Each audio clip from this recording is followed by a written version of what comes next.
नमस्कार, ये नई न्यूज में आपका स्वागत है। मैं मनोज कुमार पेश करता हूं खबरें फटाफट।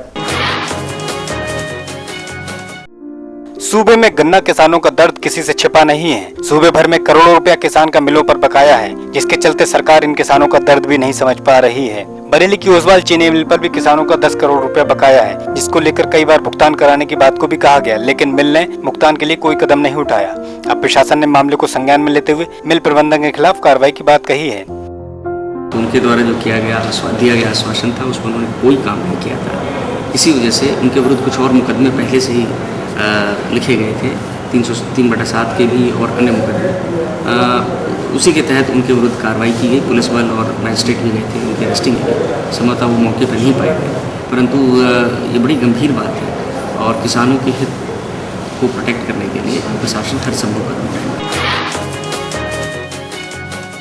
गुना के मकसूदनगढ़ में जमीनी विवाद को लेकर दो समाज के बीच खूनी संघर्ष हो गया, जिसमें दोनों पक्षों के 7 लोग घायल हो गए। इस खूनी संघर्ष में 3 लोगों की हालत काफी नाजुक बताई जा रही है। इन घायलों को जिला अस्पताल में उपचार हेतु भर्ती कराया गया है। पुलिस ने दोनों पक्षों की तहरीर पर मामले को दर्ज कर लिया है।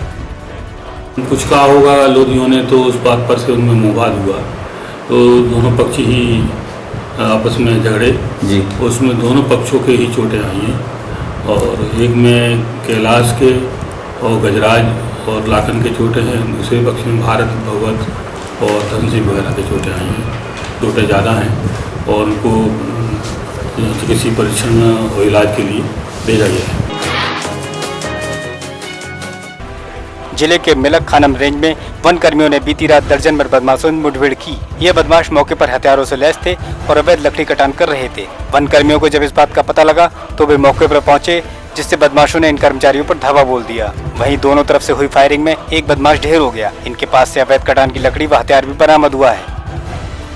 खबर मिली 10-12 लोग जो है खैर काटने के लिए घुसे हुए हैं। मैं DCM के हमारे स्टाफ वहाँ पहुँचा तो ये लकड़ी उसमें लाद रहे थे। हवाई फायरिंग करी, ताबड़तोड़ फायरिंग करने लगे। तो स्टाफ ने उनको फायरिंग की तो वो लोग भाग लिए। ट्रक को जो है ड्राइवर उसमें बैठा था, ट्रक को मैं ड्राइवर के जब देखा ट्रक के अंदर तो खैर लकड़ी 20 फुट टकरी। करीब आधा घंटा चली फायरिंग में एक हिस्ट्री शीटर की मौके पर मौत हो गई। पुलिस ने इसमें एक आरोपी को गिरफ्तार कर लिया है, बाकी आरोपी मौके से फरार हो गए हैं। रामपुर से शानू कादरी, ENI न्यूज। अब वक्त है एक छोटे से ब्रेक का।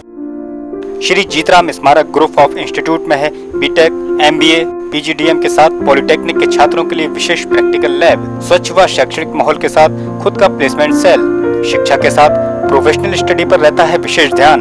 टेक्निकल फील्ड में बेहतर कैरियर के साथ प्लेसमेंट पाने के लिए आज ही प्रवेश लें। श्री जीतराम स्मारक group of institute, Rithaura road, Bareilly, 0581-260-2201। Break के बाद फिर जारी हैं खबरें फटाफट।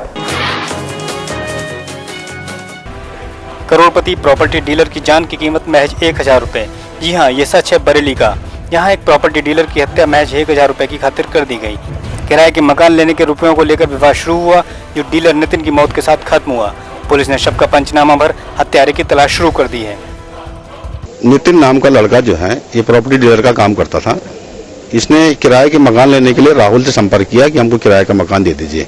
1000 रुपये एडवांस भी दिया था उसने, और जब राहुल ने इसे ID प्रूफ मांगा था तो ID ये नहीं दे पाया था, तो उसी बात पर उनका विवाद हुआ। उसी विवाद के कारण से आज इसने इस जघन्य अपराध को कारित किया है। नामजद मुलजिम है, इसने चाकू से वार करके उसकी हत्या किया है। अब तहरीर लिया करके मुकदमा लिख करके कार्रवाई की जा रही है। समाज सेवा में अग्रणी संस्था भारत समाज शिक्षा प्रकोष्ठ ने रोटरी भवन में अपने कार्यकर्ताओं की एक कार्यशाला का आयोजन किया। इस आयोजन में महापौर डॉक्टर IS तोमर के साथ शहर के संभ्रांत लोगों ने शिरकत की। इस आयोजन में महिलाओं पर हो रहे अत्याचारों का जहां विरोध किया गया, वहीं समाज में लड़कियों की शिक्षा पर भी जोर दिया गया। आज के इस कार्यक्रम में, आज के इस सम्मेलन में हमने चर्चा का विषय रखा है नारियों के ऊपर बढ़ते हुए अपराध और उनकी कैसे रोकथाम हो। इसके ऊपर चर्चा चल रही है। अभी डॉक्टर साधना मिश्रा जी जो अपना भाषण दे रही थी, उन्होंने इसी के बारे में बातें बताई। रामपुर के पातालेश्वर शिवलिंग में भव्य श्रृंगार उत्सव में श्रद्धालुओं की भीड़ उमड़ पड़ी। यहाँ भगवान भोलेनाथ का फूलों और बर्फ से श्रृंगार किया गया था, जिसमें शिवलिंग की अलौकिक छटा देखते ही बन रही थी। यहाँ भक्त भोलेनाथ को प्रसन्न करने के लिए मंदिर में कीर्तन का आयोजन भी कर रहे थे। यहाँ भगवान को प्रसन्न करने के लिए चारों तरफ बर्फ की सिल्लियों को रंग बिरंगा करके सजाया गया था।